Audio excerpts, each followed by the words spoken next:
Olá, aqui é o André Barros, o Money Maker. Será que dá para resumir em 10 passos como ter sucesso na Bolsa?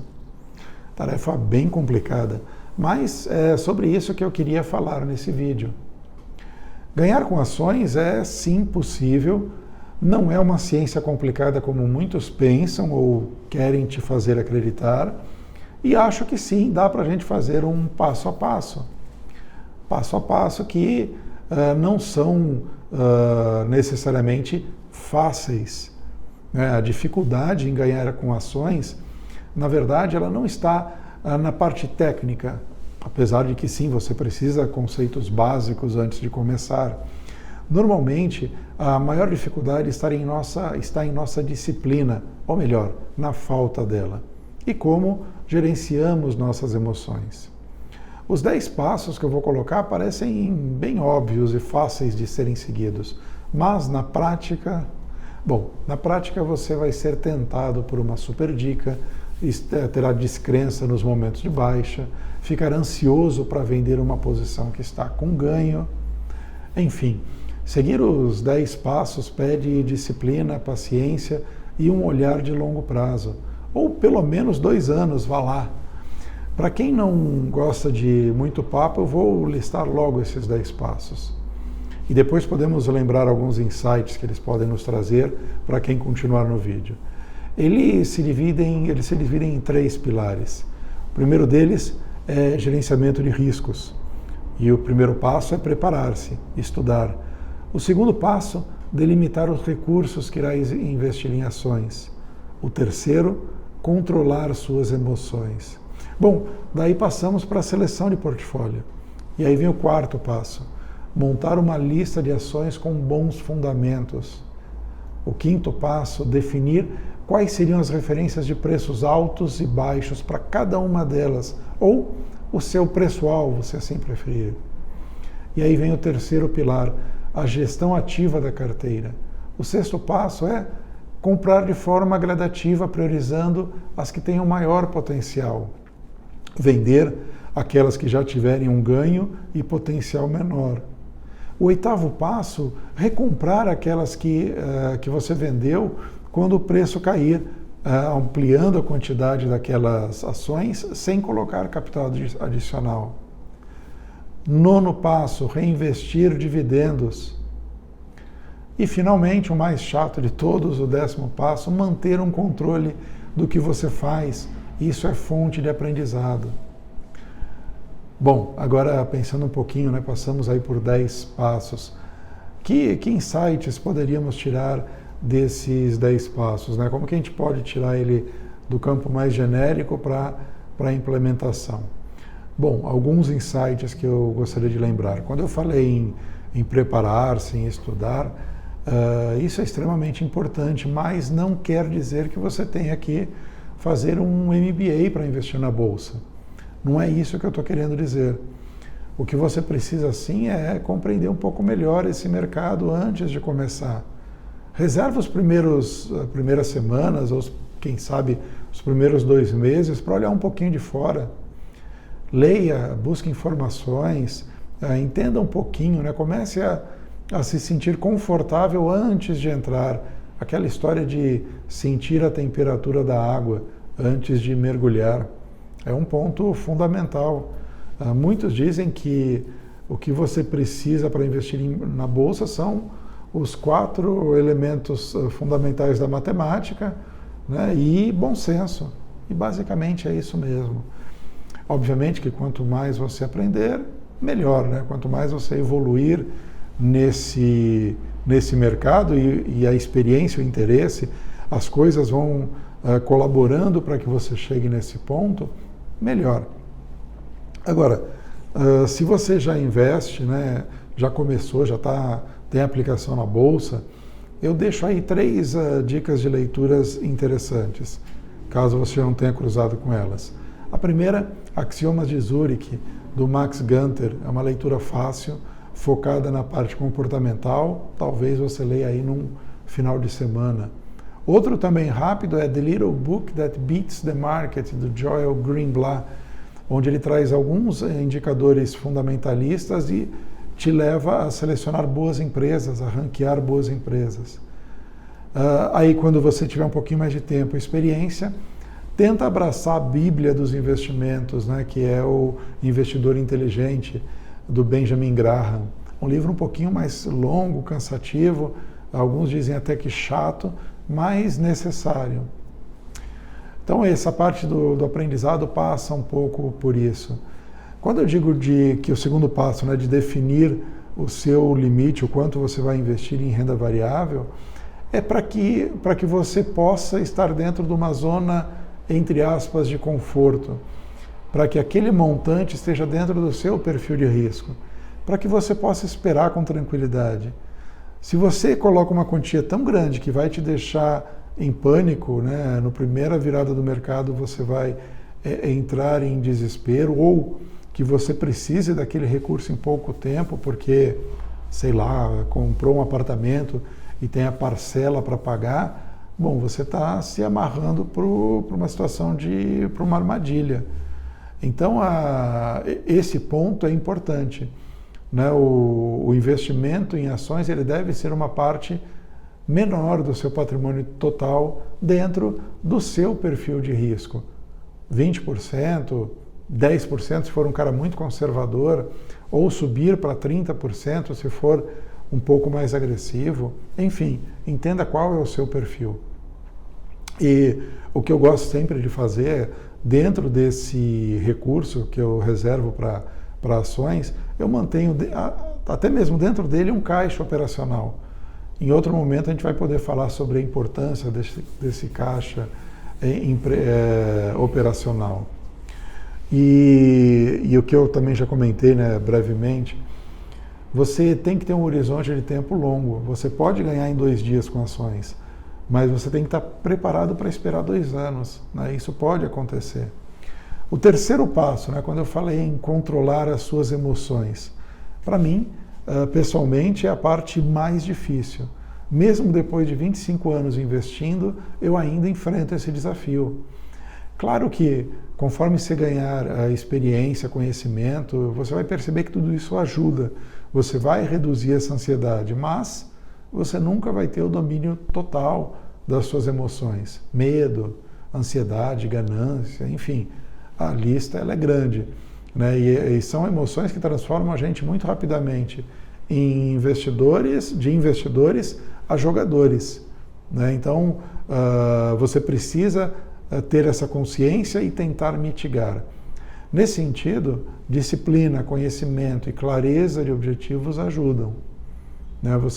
Às vezes vale a pena até você anotar por que você entrou em determinada posição. Isso vai te ajudar, quando vier o impulso da compra ou da venda, a refletir de maneira um pouquinho mais racional. Coloque também previsões em perspectiva. No final do dia, ninguém consegue prever o futuro. Previsões mudam, opiniões ainda mais. O mercado, ele é, como a gente costuma dizer, bipolar. Ele exagera nas emoções e coloca preços em níveis fora da realidade com frequência. A gente não precisa entrar nessa dança esquizofrênica, mas dá para se aproveitar dela. Esse é o ponto principal. Você já deve estar sendo, né, ou já foi bombardeado por dicas, né? As redes sociais ajudam ou prejudicam a nossa jornada nesse sentido. Não é que elas sejam ruins, mas sempre que você se confrontar com uma dica, traga ela para o seu contexto de investidor. Ela faz sentido para você? Né? A promessa do ganho em si não deveria ser olhada de forma isolada. O quarto passo, né, quando eu falei de montar uma lista, né, de ações com bons fundamentos, ela cruza com essa história das dicas, né? Se você não tem uma quantidade definida, se você não tem fundamentos para escolher, você vai estar aberto a ser bombardeado com essas dicas. Eu, por exemplo, uso a escola fundamentalista, né? E ela parte de você entender os fundamentos da empresa, tentar buscar estimar um valor intrínseco daquela empresa e, com isso, esperar o momento de poder comprar com desconto, né, com uma margem de segurança. Existem N indicadores para você utilizar. Eu gosto de simplificar e trabalhar com 3. Retorno sobre o patrimônio líquido, preço sobre o lucro e dívida sobre ativos.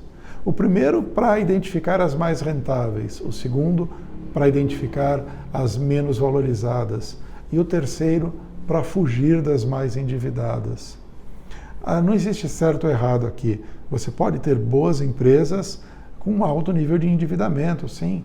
O que eu tento fazer é simplificar, né, a minha vida e até entendendo que eu não sou um investidor profissional. Nesse sentido, bom, hoje talvez eu até seja, né, certificado e tudo, mas a verdade é que eu não comecei como um investidor profissional. Nesse sentido, eu precisava simplificar a minha jornada. E nesse sentido, simplificando a jornada, você também consegue filtrar do universo de empresas que você tem na Bolsa. Reduzir aquele universo que hoje passam de 400 opções para o que eu recomendo, 40 ações para poder acompanhar. Veja bem, 40 ações para poder acompanhar. Não estou dizendo que são 40 ações para você ter na sua carteira. Não é esse o ponto. Né? Então, tendo 40 no radar, eu vou estar acompanhando para ir montando uma carteira que, em média, vai ter 15 ações.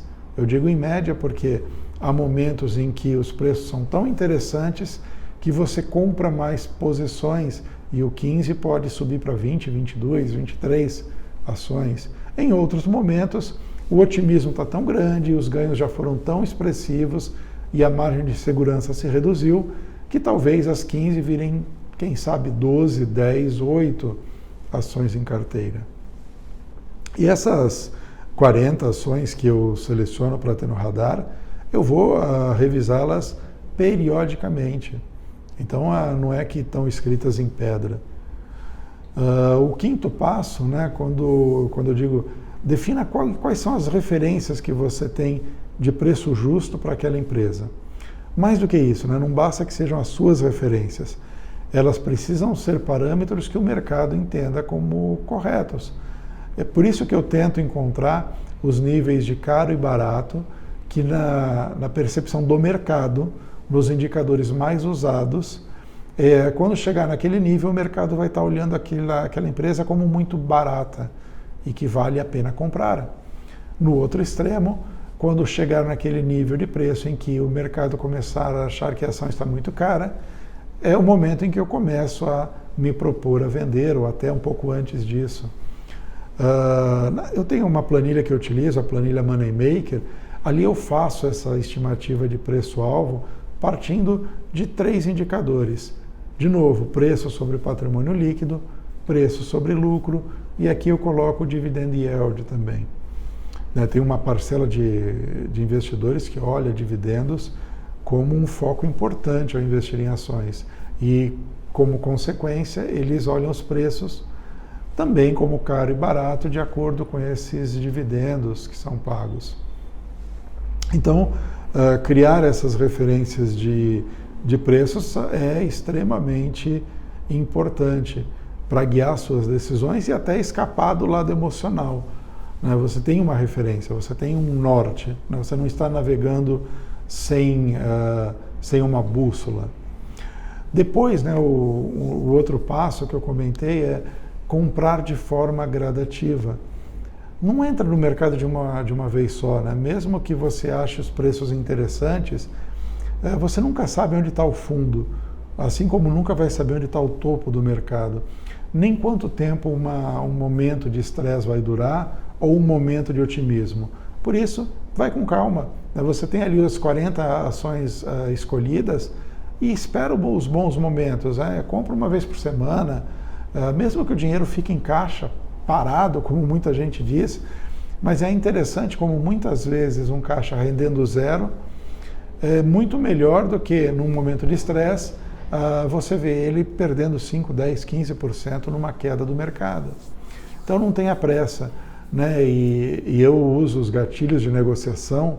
Tem um outro vídeo no canal que vale a pena você dar uma olhadinha, onde eu falo dos gatilhos de negociação, para justamente priorizar minhas entradas. Eu vou dar prioridade para aquelas que estejam com maior probabilidade de ganho, um gatilho de compra mais alto, que não me dá nenhuma certeza, mas me dá mais probabilidade de sucesso. E exatamente a mesma coisa eu uso para venda. Quanto menor a margem de segurança, quanto maior for um sinal de venda, um sinal técnico, quanto maior for o meu ganho, tudo isso são gatilhos de negociação que me sugerem vender uma posição. Quanto mais gatilhos acionados, maior a probabilidade da decisão ser correta. Veja bem, nunca uma certeza. Aliás, né, já até comentei o passo 7, né, vender as que tiverem com um bom ganho, né, e o potencial menor de valorização. Se por um lado eu vou comprando de forma gradativa, eu também vou vendendo de forma gradativa. Quando eu começo a acumular um bom ganho na posição, quando os gatilhos de venda se mostram mais fortes, é o momento que eu realizo aqueles ganhos, né? Olhando esses gatilhos. Esse 5G no meu caso, mas que você pode ter os seus próprios gatilhos, você pode ser um cara mais da análise técnica, e ela tem muito valor, você pode ser um cara puramente fundamentalista, você pode, como eu, estar mesclando esses dois universos. Enfim, a venda em si, principalmente quando ela é uma boa posição na minha carteira, quando é uma empresa que eu gosto, que eu vejo muitos fundamentos, em geral, a venda ela não é feita simplesmente pelo ganho que eu vou aferir. Normalmente eu faço a venda pensando no passo seguinte dos 10 passos, né, para ganhar com ações, que é poder em algum momento recomprá-la. Exato. Então eu gosto daquela posição, eu atingi um ponto que o potencial de valorização já está pequeno, já tem um bom ganho, eu vou realizar aquela venda, mas como eu sei que é uma posição que me interessa, eu guardo ela no meu parking lot, né, no estacionamento, para que em algum momento eu possa fazer o passo 8, que é recomprar essas mesmas ações. E aqui o que eu busco é um preço atrativo o suficiente para que eu possa comprar mais ações com o mesmo dinheiro ou menos. Por isso que os gatilhos são importantes. Né? Não é que eu vá acertar os topos e fundos, aliás, raramente isso acontece, mas eu eu maximizo as probabilidades de sucesso. Quanto mais eu puder esperar para uma venda e deixá-la valorizar, melhor. Quanto mais eu puder esperar para uma compra e aumentar o desconto, melhor. Por isso que os gatilhos entram e são uma ferramenta fundamental na minha estratégia. Aí eu venho para esse ponto 8, né, que é a recompra. Um nível ideal para mim é recomprar 5% a mais de ações em cada movimento. No longo prazo, eu vou ter uma estratégia muito melhor que um buy and hold, mesmo tendo alguns momentos em que alguma posição vai sair do meu controle, da minha mão. Você pega um Magazine Luiza, por exemplo.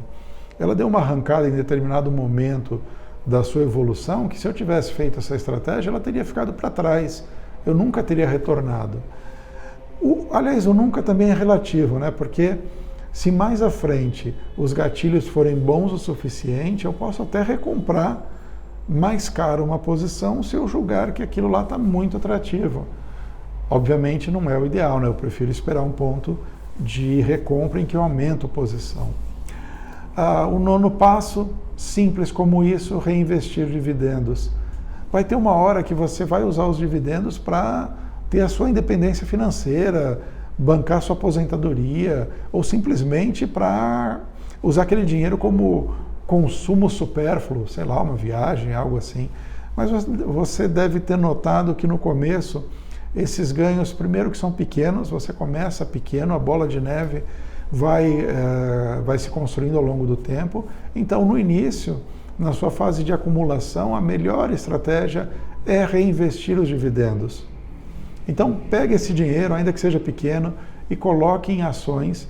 Não precisa ser exatamente aquela que te pagou os dividendos, mas coloque naquelas na sua carteira que tenha a melhor dividend yield e tenha os melhores gatilhos de compra. Simples assim. Finalmente, aí para fechar os nossos 10 passos, né, já tomei muito o seu tempo, se você chegou até aqui, vem a parte mais chata. O passo 10 é registre as suas operações, tenha uma planilha que você possa revisitá-la, veja realmente a performance que você está tendo, não caia na armadilha do ego que só lembra dos sucessos e esconde os nossos fracassos. Olhando os erros, você começa a entender onde é que o sapato aperta para você. As emoções jogam de maneiras diferentes para cada um de nós. Qual é o seu ponto fraco? E observando isso, você começa a perceber e o simples fato de observar já vai te ajudar a reduzir esses erros. Bom, então é isso, e talvez a pergunta seja, isso funciona? Para mim, tem ajudado bastante. Porém, é sempre importante colocar em contexto essa pergunta. Funciona para quem e dentro de qual objetivo? Bom, aqui eu estou falando de investidores comuns que buscam bater o mercado com menor volatilidade. Bater o mercado, obviamente, não é tarefa trivial e nem sempre conseguiremos alcançar esse objetivo. Nos últimos 3 anos, conseguimos superar o Ibovespa com menor volatilidade, exatamente dentro desse objetivo e estratégia proposta. Porém, nada garante que seguiremos alcançando esse objetivo. Esse objetivo é como se fosse um norte para navegarmos. A estratégia que escolhi, simplificada, bem simplificada nesses 10 passos, tem ajudado nesse sentido e principalmente em nos manter no jogo. Tem ajudado a investidores comuns, como eu, a participar deste jogo de maneira segura e rentável. Talvez para você seja muito básico ou pouco ambicioso. Por isso a pergunta, isso funciona mesmo? É importante, mas incompleta. Sempre se pergunte, isso funciona mesmo para o que eu busco e para o meu perfil? Bom, é isso. Vamos juntos.